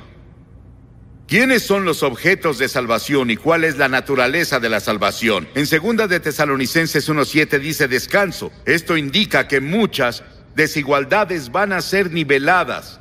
Habrá perfecta justicia. El pobre del mundo tendrá sus necesidades cubiertas y muchos de los ricos se volverán pobres. ¿Recuerdan el hombre rico y el pobre de los que Jesús habló? El pobre murió y fue al cielo con Jesús. Y el hombre rico, que no tenía tiempo para el pobre, murió y fue al infierno. Había un gran abismo entre ellos y el hombre rico clamó. Él vio a Abraham y clamó diciendo: ven a traerme un poco de agua, solo toca mi lengua con agua y por favor ve a decirles a mis hermanos que no vengan a este lugar. Es terrible. Lo que sea el infierno es una separación de Dios. El cielo se describe en los términos que indican. Lo importante no va a ser nuestro gozo. Voy a saltar de arriba a abajo si me dejan. Voy a aplaudir más que las personas de Albany. Voy a aplaudirle al Señor Jesucristo hasta que mis manos se caigan. Voy a arrodillarme hasta que mis rodillas estén llenas de sangre por eso.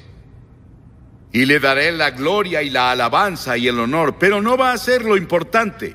Lo importante es que Jesús va a ser tan revelado y hermoso y glorioso en y a través de nosotros, sus santos, que todo el universo se levantará y se maravillará de que Cristo hiciera tal cosa por su muerte y su resurrección, que tomara a pecadores como tú y yo, que nos oponemos a Dios, que rompemos las leyes, que lo desobedecemos a diario, y nos llevará y amoldará a lo que Él planea para el futuro y a compartir con Él su reino y gobierno.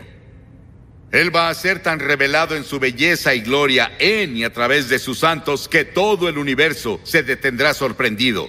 Verás, un obrero es revelado por su trabajo. Sir Christopher Wren fue el diseñador de la Catedral de San Pablo en Londres. Y recuerdo cuando fuimos a Londres el año después de la guerra. Cliff Barrows y su esposa Billy y mi esposa y yo fuimos a Inglaterra y predicamos allá por 6 meses. Y toda la ciudad estaba casi en ruinas. Pero veías la Catedral de San Pablo de pie con toda su gloria. Había sufrido un poco de daño, pero no mucho. Sir Christopher Wren la diseñó. Dentro de la catedral hay una placa en su memoria. Y dice, si buscas el monumento de Sir Christopher Wren, aquí lo ves. Este es su monumento. El monumento del Señor Jesucristo, su obra en la tierra, en la cruz y su resurrección seremos tú y yo. Todos los que conocen a Cristo, el cuerpo de Cristo, somos su obra maestra. Cuando el universo mire a su iglesia glorificada, se maravillará de su belleza. No pensarán en ti y en mí, van a pensar en Él. Todos nuestros pensamientos se centrarán en Él. El universo estará impresionado, no por nosotros, sino por Él, que logró esto.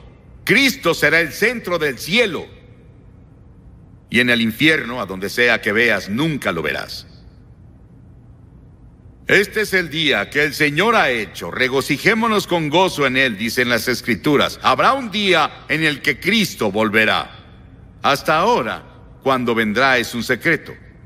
Según un artículo reciente del New York Times del año pasado, el gobierno de los Estados Unidos creó 6.800.000 mensajes y documentos clasificados. Son muchos secretos. Y claro, sabemos que esos secretos tienen fugas. Pero Dios tiene un secreto que no le reveló a nadie. A nadie, y ni siquiera especulamos. Y ese es el día y la hora de su regreso. No lo sabemos. Pero Jesús, antes de su muerte, llevó a sus discípulos a la montaña y en privado le preguntaron: Señor, ¿cuándo volverás? ¿Y cuáles serán las señales de tu regreso? ¿Qué podemos esperar antes de que vuelvas? ¿Cuáles serán los indicadores de que vendrás de nuevo y el final del mundo? O los sistemas como los conocemos, que están dominados por el mal. Y Jesús contestó: ese día y esa hora ningún hombre, ni siquiera los ángeles la conocen, solo mi Padre sabe. Pero dejó claro a los discípulos que el tiempo de su segunda venida habría señales que veríamos. ¿Y cuáles son las señales que Él dejó? Primero dijo que habría guerras y rumores de guerras. ¿No te suena a los encabezados de los periódicos todo el tiempo? Las guerras y rumores de guerra. Sí, tuvimos un maravilloso tiempo de paz aparente que hay en el mundo. Me alegra lo que ha pasado.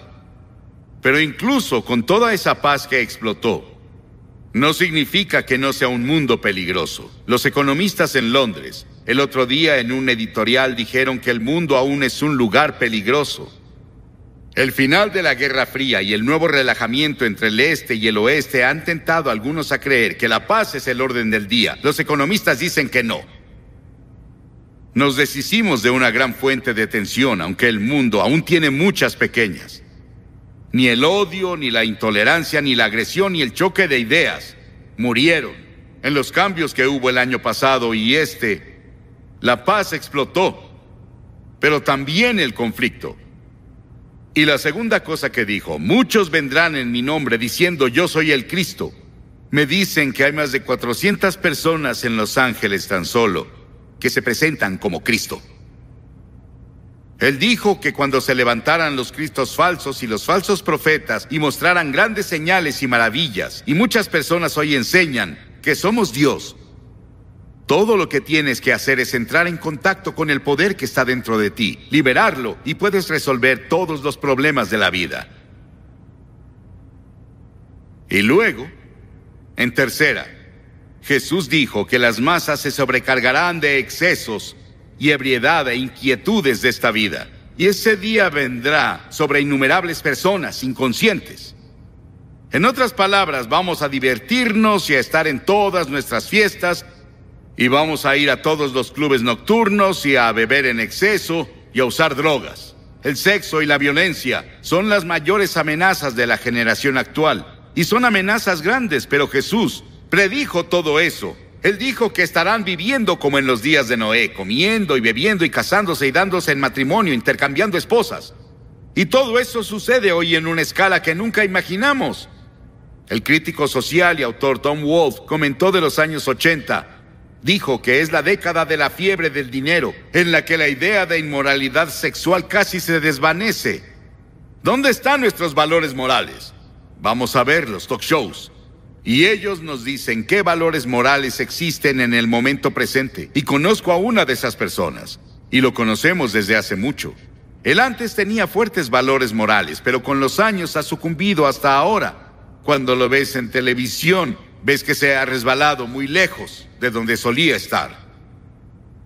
Jesús dejó muy claro que habría riqueza sin igual y avaricia y excesos de indulgencia al aproximarnos al final de los días.